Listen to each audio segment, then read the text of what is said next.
Tout le gratin mondial est cette année réuni autour de Corse. Carlos Sainz, champion du monde en titre. Didier Auriol, vainqueur des 3 dernières éditions du Tour de Corse. Et puis, un petit jeune qui s'appelle François Delcourt, au volant d'une Ford Sierra Cosworth.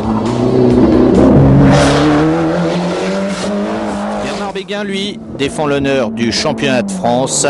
Vainqueur en Corse en 1987, il est ici pour prendre quelques points précieux en championnat.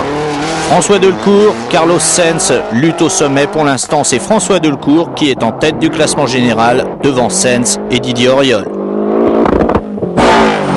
François Chatriot, nouveau venu au championnat du monde au volant d'une Subaru. Dans ses œuvres, on ne le voit malheureusement pas assez souvent. Jean Regnotti, l'acrobate.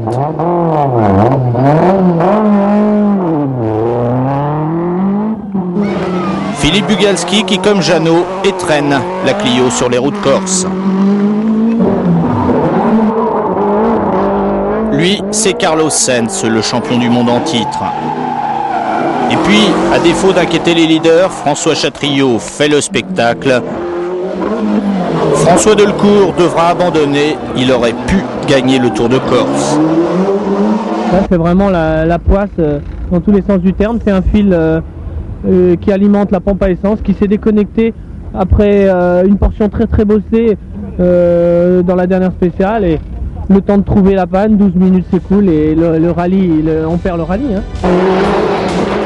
L'apprentissage du championnat du monde, tous les grands pilotes sont passés par des périodes de poisse. Carlos Sainz notamment, Didier Auriol également.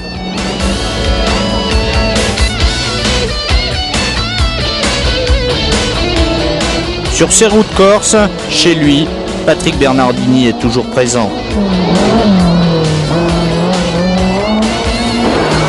Tout comme Monzagol, c'est lui qui remportera le groupe N. Victoire enfin dans le volant Peugeot Shell de Richard Fro.